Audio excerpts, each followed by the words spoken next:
The soup spoon stopped halfway to her mouth because the laugh was already out of her, low and helpless, and there was no calling it back into the silence of that long, candlelit table. 23 people sat between the two ends of it, and not one of them had made a sound in 4 full minutes. She had counted the minutes the way she counted everything, by habit, by the small private arithmetic that kept her steady in rooms where she did not belong. The laugh had come from nothing anyone else could see. The footman behind the countess had, with the gravest possible dignity, set down a dish of glazed pears and then, in the act of straightening, caught the hem of his own coat on the carved finial of the chair, so that for one suspended instant, the most solemn man in the room stood half-bent and bound to a piece of furniture, frozen in an attitude of accidental devotion. No one else had been looking. She had. And so the laugh. Every head turned. She felt the turning the way you feel a draft find the back of your neck. All those faces swinging toward her with the slow synchrony of weather vanes in a changing wind.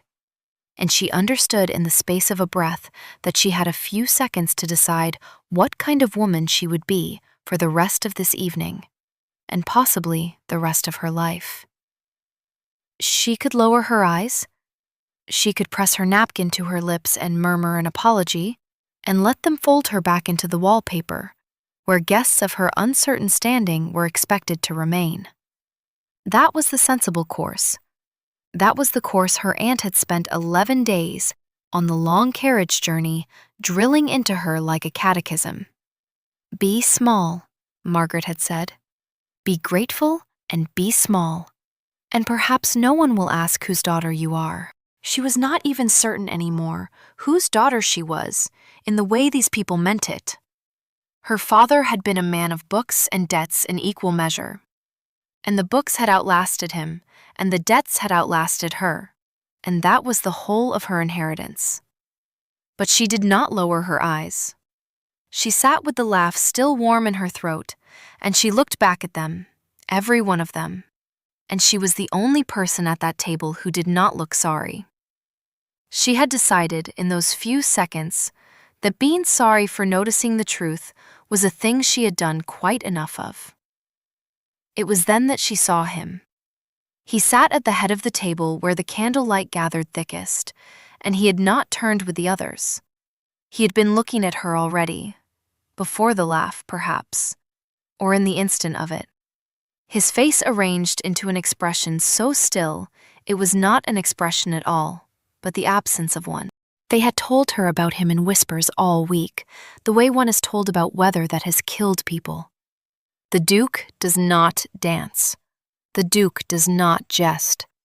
The Duke buried 2 wives and a brother and has not been heard to laugh since the second funeral. They did not say his name without lowering their voices, as though the name itself might overhear and take offense.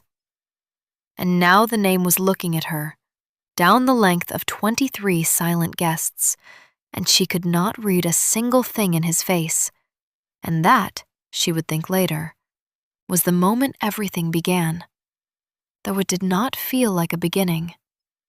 It felt like being seen through. She held his gaze longer than was wise.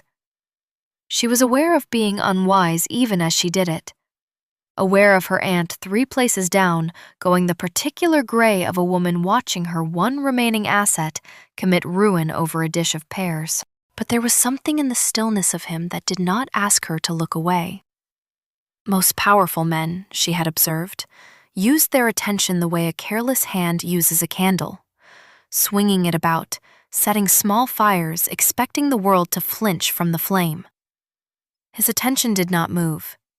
It simply rested on her, complete and unhurried, and beneath it she felt not scorched but, strangely, weighed, as a coin is weighed by someone who has been cheated before and means not to be again. Then the moment broke, because such moments always do, broken here by the Countess, who recovered her social footing with the speed of long practice, and observed, into the room at large, that the young ladies of the present generation found amusement in a great many things their grandmothers had found alarming.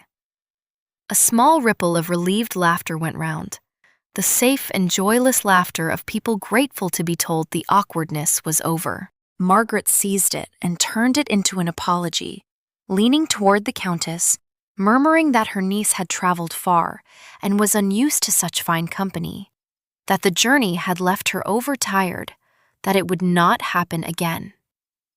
Margaret was very good at this. Margaret had spent her own youth being small and grateful, and had a widow's modest competence to show for it, and a perpetual fear behind her eyes that it might still all be taken back. The young woman, whose name was Cecily, and who had not been asked, said nothing in her own defense. She had learned that defending oneself before these people only gave them the pleasure of pretending to be persuaded. Instead, she returned to her soup, which had gone cool, and she ate it with the same care she did everything, and she did not look again toward the head of the table, though she felt the absence of his looking, and was surprised to find she missed it, as one misses a fire when one moves to the cold side of the room. What no one at that table knew, what her aunt had sworn her to conceal on pain of being sent back to the 2 damp rooms they could barely afford, was the matter of the ledgers. For 3 years since her father's death, Cecily had kept the books for a wine merchant in the town nearest their lodging, a Mr. Harrow, who could read figures only with his lips moving and his finger dragging beneath the line. She did it in secret, by candlelight. The work passed to her through a servant's back door, and the coins came back the same way. And it was this, and not her aunt's competence, that had kept them in bread through 2 hard winters. She had a head for numbers that her father had once called unwomanly, and then, when the debts began, had called a mercy. She could hold a column of figures in her mind the way other women held a tune. She could find the single false entry in a year of honest ones, the way a tongue finds the one cracked tooth. It was the only thing she truly knew herself to be good at. And it was the one thing in all the world she was forbidden to be seen doing. Because a lady did not keep books, and a woman who kept books was not a lady. And a woman who was not a lady had no business at a duke's table pretending to be one. So she sat and was pretended into ladyhood for the length of a dinner, and she ate her cool soup, and across the gulf of the table, the most feared man in 3 counties did not stop for the rest of that long and ceremonious evening, considering the face of the only person present who had not looked sorry. The dinner ended as such dinners end, by exhaustion rather than design. The dishes carried out in a procession, the company rising in their order of precedence, the great room emptying by degrees into smaller rooms, where the men would have their wine and the women their careful conversation. Cecily found herself swept into a parlor, hung with portraits of people who had all, by the look of them, died disappointed. Her aunt's hand closed on her arm the instant they were through the door, the grip of a woman who had been waiting all evening to deliver a sentence and had honed it to a point. "You laughed," Margaret said, very low, smiling all the while toward the room, so that any observer would have read tenderness in the bend of her head. "You laughed at the Duke's own table, at the Duke's own footman, and you held his eye like a tavern girl, and I have spent everything I have. Do you understand me? Everything. To put you in this house for 3 nights, and you have ruined it in the soup." "I am sorry it troubles you," Cecily said, which was true and was also not an apology, and Margaret heard the difference, as she heard most things. "You will be sorry it troubles you when we are turned out of even those 2 rooms," her aunt said. "Do you imagine he did not notice? A man like that notices everything and forgives nothing. They say he keeps a list. They say he has never once been made to look a fool without repaying it. And you have made his table laugh at his expense." "I made no one laugh," Cecily said. "I laughed. There is a difference, and he, I think, is a man who knows it." She did not know why she said the last part. She had no evidence for it beyond the stillness of a face at 30 feet. But she found she believed it, and she found that believing it steadied her. And she let her aunt's grip and her aunt's fear flow past her like cold water past a stone in a stream. She had been a stone in cold water for 3 years. She had grown rather good at it. It was perhaps an hour later, when the candles had burned down to a softer light and the company had thinned to those too proud to leave early and too tired to talk, that a servant in the dark livery of the house crossed the parlor and stopped before her aunt and bowed, and said that his grace requested the company of the younger lady in the library, and that the elder lady was most welcome to wait. Margaret's face performed 3 separate emotions in quick succession: terror and calculation and a desperate flowering hope. And she gripped Cecily's arm once more and breathed instructions too fast to follow. And Cecily, rising, heard almost none of them. She heard only the word library, and felt, beneath all her steadiness, the first true quickening of the night. Because a man who meant to humiliate a girl did it in a parlor full of witnesses, and a man who summoned her alone to a room full of books meant something else entirely. And she did not know what, and not knowing it, she walked toward it. The library, when the servant opened its door and bowed her through and closed it again behind her, was the warmest room she had entered in that cold and ceremonious house. A fire burned low and steady in a great hearth. Books stood floor to ceiling on 3 walls, more books than she had seen since her father's were sold, and the sight of them caught at something under her ribs that she had thought safely buried. And before the fire, in a chair turned half toward the door as though he had been waiting, and wished her to know he had been waiting, sat the Duke, with a small table beside him, and on the table, open, a ledger. She saw the ledger before she saw his face. She would remember that after. Her eye went to it the way a thirsty creature's goes to water, and she understood, in the cold, clear instant of recognizing it, that she had been brought here for a reason she could not yet name, and that the laugh in the soup had been only the door, and this the room behind the door. "You did not look sorry," he said. It was the first thing he said. His voice was lower than she had imagined and entirely without heat, a voice that stated things rather than performed them. "I have watched a great many people be sorry at that table. You were the first in some years who was not." "There was nothing to be sorry for," she answered. A man caught his coat on a chair. It was funny. I laughed. I would think less of myself if I had pretended I did not see what I saw. "And what did you see?" he said, that no one else at that table appeared to see. She understood the question was not about the footman. She did not yet know what it was about, but she understood it was a test of some kind, and she had taken many tests, alone, by candlelight, with her livelihood hanging on the answer. And she had learned not to flinch at the moment of being weighed. "The truth," she said. "People are very busy not seeing it. It makes them poor company and worse witnesses. I have found it costs less in the end to see things as they are." For a long moment he said nothing.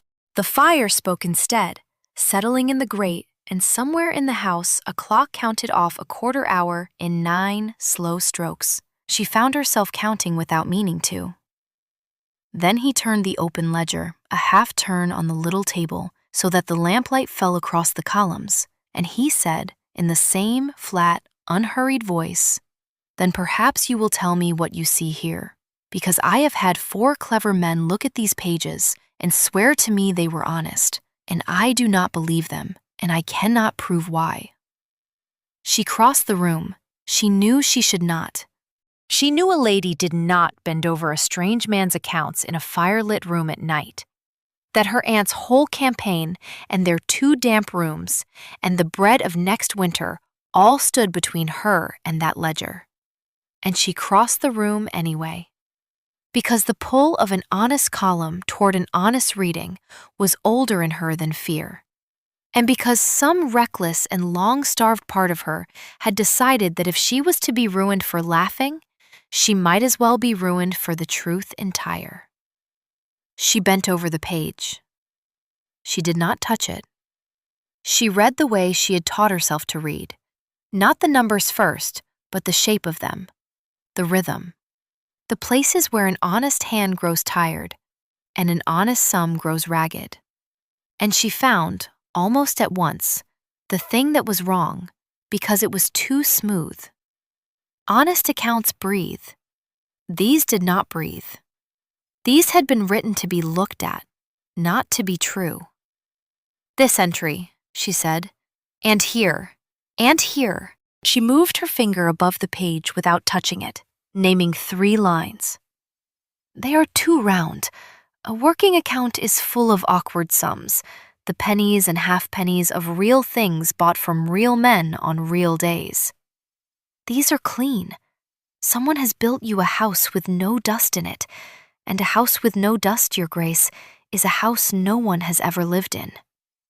These figures were not kept. They were composed, after the fact, by a man who knew you would only look at the totals and never at the breadth between them. She straightened. She had said too much. She always said too much, the moment numbers were before her. It was the one subject on which her famous composure broke, and it had broken now, in the worst possible room, before the worst possible man. And she watched his still face for the verdict and prepared herself to be sorry after all. He did not look at her with anger. He looked at her with something she had no name for, because no one had ever turned it on her before. And it took her a moment to understand it was a tension of a wholly different order than the kind she had met across the table. That had been weighing. This was recognition. He looked at her the way she imagined she must look at a false ledger, finding in it at last the thing he had known was there and could not see, and the seeing changing everything that came after. "Sit down," he said. And then, after a pause in which he seemed to weigh even the courtesy, "Please." She sat. The fire warmed one side of her face. He closed the ledger but kept his hand upon it, and he told her, in that flat, unhurried voice that she was beginning to understand spent nothing it did not mean, that the accounts were his stewards, that the man had served the house 30 years, that 3 of those 4 clever men had been the steward's own choosing, and the 4th a friend of the steward's wife, and that for 2 years the Duke had felt the certainty of being robbed, the way one feels a draft in a sealed room, and had been unable to find the gap. He told her that he had not summoned her for the ledger at all.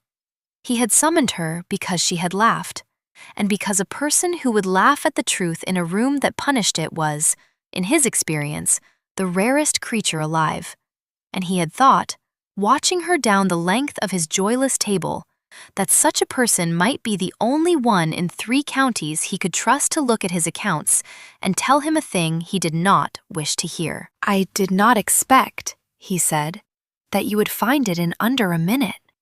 The 4 clever men took a fortnight each. The 4 clever men, she said, were paid by the fortnight. I was paid in being believed. It is a faster currency. And at that, at last, the most feared man in 3 counties did a thing the servants would not have credited had they seen it, a thing his own household had not witnessed in longer than they could reckon. The corner of his mouth moved. It was not a laugh. It was the distant relation of a laugh, the ghost of one, the place where a laugh would stand if the man still kept them. But she saw it, because she saw everything, and she understood that she had found, in his face, the same thing she had found in his ledger. The breath between the figures, the small, awkward true sum that proved a living thing was there, beneath the composed and dust-free surface. He was not a house no one had lived in. He was only a house that had been shut up a long time against the cold, against the grief, against the long parade of people who had wanted things from him and called it devotion. They talked then, longer than either of them had intended, the fire burning lower and the clock counting its quarter hours unheeded. He asked her where she had learned to read accounts, and she told him the truth, all of it, the wine merchant and the back door and the coins and the bread, because she had already ruined herself for the truth that night and saw no reason to stop, and because there was something in the way he listened, without flinching and without pity, that made the telling feel less like confession than like setting down a weight. He did not recoil at the word merchant. He did not recoil at the word secret. He listened the way he had looked at her, completely. And when she had finished, he was quiet for a while. And then he said only that it seemed to him a great waste that a mind which could find in a minute what 4 men missed in a season should be hidden behind a servant's door and spent on another man's wine. "It is not waste," she said. "It is bread." The two are often confused by people who have always had the second. He inclined his head at that, conceding it, and she saw that he was a man who could be corrected, which she had not known was a thing dukes could be, and the discovery rearranged something in her understanding of the world. They had told her he forgave nothing. They had not told her he could yield a point to a poor woman in a firelit room and seem, in the yielding, more himself rather than less. When at last the same dark-liveried servant came to say that the hour was very late and the elder lady grown anxious, the Duke rose and Cecily rose, and for a moment they stood on either side of the little table with the closed ledger between them, like a thing they had agreed upon without naming it. He said that he would have a proposal for her aunt in the morning, an honest one, that need shame no one, regarding the keeping of his accounts, that he had no further use for stewards he could not believe, and no intention of being robbed for a 3rd year out of mere regard for a long service that had curdled into theft. He said it plainly, as a matter of business, but his eyes, when he said it, were not the eyes of a man speaking only business, and she, who could find the false entry in a year of honest ones, did not miss the one true sum in all his careful columns. She did not sleep that night. She lay in the narrow guest bed with the fire reflected still behind her eyes and the ledger's clean, false lines still scrolling in her mind. And beneath them, steadier, the memory of a still face learning, against its long habit, to be surprised. Her aunt, when Cecily returned to the parlor, had gone white, and then red, and then had said a great many things very fast, and Cecily had told her only that the Duke wished to speak with her in the morning about a matter of employment. And Margaret had heard the word employment and gone white again, because in her world, a lady did not take employment, and a woman who took employment confessed thereby to not being a lady, and the whole fragile fiction of their 3 nights would collapse the instant it was spoken aloud in that house. But it was already too late for the fiction, and Cecily found she did not mourn it. She had been small and grateful for 3 years, and it had bought her 2 damp rooms and a perpetual fear. She was curious, lying awake, what the truth might buy instead. The morning's interview she was not permitted to attend. It was conducted between the Duke and her aunt alone, in the same library, and it lasted the better part of an hour, and Cecily spent that hour walking the cold gravel paths of the garden, with her hands folded and her heart performing arithmetic it had no business attempting. When Margaret emerged, she was a woman transformed, and Cecily, reading her face the way she read everything, could not at first parse the figures of it, for there was triumph in it and fear in it, and beneath both a kind of grief that puzzled her until, walking back toward the carriage, her aunt told her in a rush of low, fierce words what had been agreed. The Duke would retain her, Cecily, to set his accounts in order and to keep them after. She would be lodged in the house, properly, with a maid and a room of her own, and a wage that made the wine merchant's coins look like the small change they were. And Margaret would be settled too, given a cottage on the estate and a modest pension so that her long campaign of smallness might at last be laid down. It was everything Margaret had crossed the country to win, and she had won it, and the winning had broken something in her, because she had meant to win it the old way, by marriage and silence and the careful hiding of all that Cecily was, and instead it had been won by the one thing she had spent 11 days in a carriage forbidding, the truth, laughed aloud at the wrong moment before the wrong man, who had turned out to be the right one. "You will be talked of," Margaret said, and there was no triumph in it now, only the old fear worn down to something almost like love. "A woman who keeps a duke's books and lodges in his house. They will say things, Cecily. They will say the worst things." "Let them," Cecily said. "They will say I see what others do not. They will not be wrong." And so she did not go home to the 2 damp rooms. She stayed. The household, which had heard everything, watched her with the wary fascination one gives to a creature whose category is uncertain, neither guest, nor servant, nor mistress. A woman who sat in the library by day with the ledger spread before her, and rose, sometimes, to find the Duke standing in the doorway, having come in quietly to watch her work as one watches whether one has learned to trust. The steward of 30 years was dismissed within the fortnight, and not gently. She found, in the end, 11 false entries spread across 2 years, a slow, patient theft dressed in the costume of devotion, and she laid them before the Duke one gray afternoon, line by line, the breath between the figures made visible at last. The Duke read them through twice, and then sat for a long while with his hand over his mouth.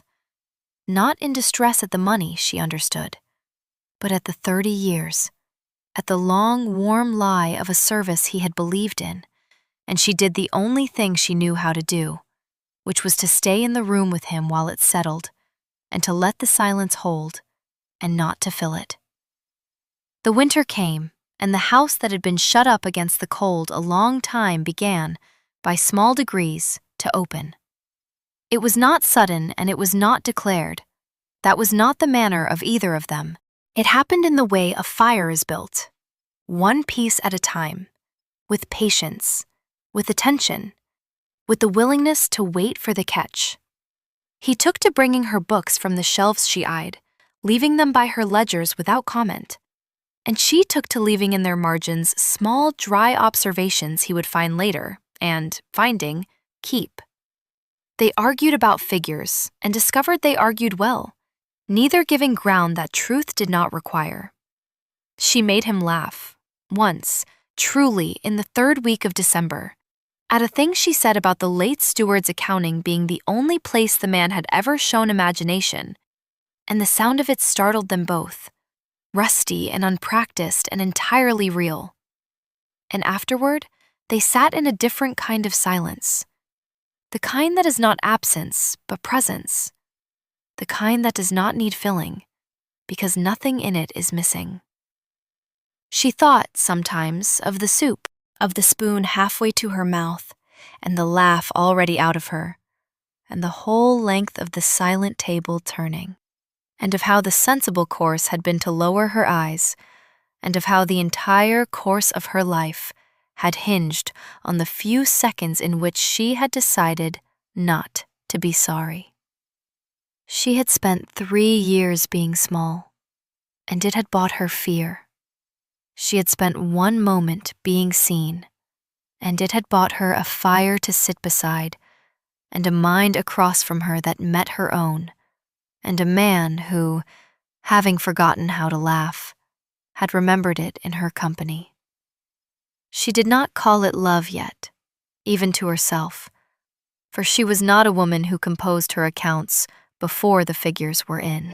But she kept the column honestly, day by day, and she watched the totals grow, and she found in them, at the bottom of all the careful breathing sums, the one true entry she had been waiting her whole guarded life to find, and it was this, that she had been right not to look sorry, and that being seen, truly seen, by one steady, unflinching pair of eyes, was worth more than all the safe lowered glances in the world. By the turn of the year, when the snow lay clean and deep over the estate, and the garden paths she had once walked counting her own heartbeats, the matter resolved itself the way such matters do between two people too honest to perform what they do not feel, and too patient to rush what they do. He came to her in the library on the last gray afternoon of the old year, and he did not make a speech, for he was not a man of speeches, and she would not have believed one if he had. He set a thing on the table beside her ledger, a small thing, a key, the key to the library itself. And he said only that the room had been the warmest in the house for a long time, and the loneliest, and that he found he no longer wished it to be the second of those, and that she might keep the key, and the room, and him, if she found the figures favorable. And Cecily, who could find the one false entry in a year of honest ones, looked at the account he had laid before her and found in it no falseness anywhere, only the plainest and truest sum she had ever been given.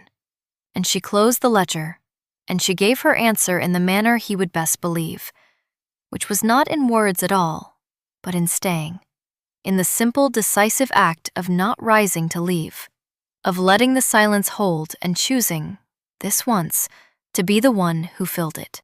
It broke quietly, the thing between them, the way the best things do, not with trumpets, but with the small, soft click of a closing book, and a fire built up against the dark, and two people who had each spent a long time being unseen, finally, at last, in the warm, dustful breathing truth of an ordinary room, seeing and being seen. As for the others, the news of them came in time, relayed by the long, slow post of country gossip, each fate arriving like a small parcel late in the winter.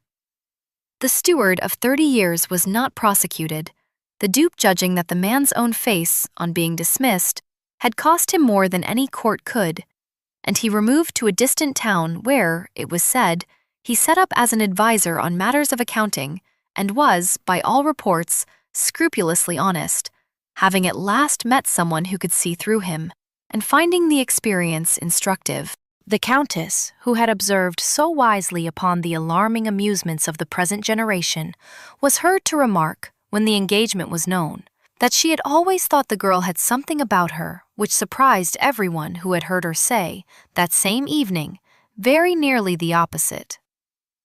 The 4 clever men who had pronounced the ledgers honest were not heard from again, the matter being, by mutual and unspoken agreement, allowed to drop, and the footman, the unwitting author of the whole affair, who had caught his coat upon the chair and bound himself in accidental devotion before the most solemn company in 3 counties, was promoted within the year to the charge of the wine cellar, where his gravity at last found its proper home, and where he was known ever after to set down each bottle with the greatest possible care, having learned, perhaps better than anyone, the strange and lasting consequences of a single small misstep observed by the right pair of eyes. And so the fire burns low, and the story comes to its rest, and I find I am loath to leave it, the way one is always a little loath to leave a warm room for the cold hall beyond. If you have ever sat silent in a place that asks you to be smaller than you are, swallowing the laugh, lowering the eyes, being grateful and being quiet and being unseen, then you know the weight Cecily carried to that table. And you know, too, the strange terror and the stranger freedom of the moment she set it down. We spend so much of our lives being sorry for the things we notice, apologizing for seeing clearly in rooms that would rather we did not. But sometimes, the laugh that escapes at the wrong moment is the truest thing we will ever say. And sometimes, the one person who matters is the one who does not turn away when we refuse to be sorry. Tell me, before the embers go dark, which moment stayed with you? The spoon halfway to her mouth, or the closed ledger and the key set down beside it? Tell me which line you carried with you out of the firelight. And if this story warmed you, even a little, Draw your chair a touch closer and stay a while longer, for there is always another tale waiting in the coals, another quiet life about to be seen at last, and I would be glad of your company by the fire when I tell it. Rest easy now, and sleep gentle, and I will keep the fire burning until you come again.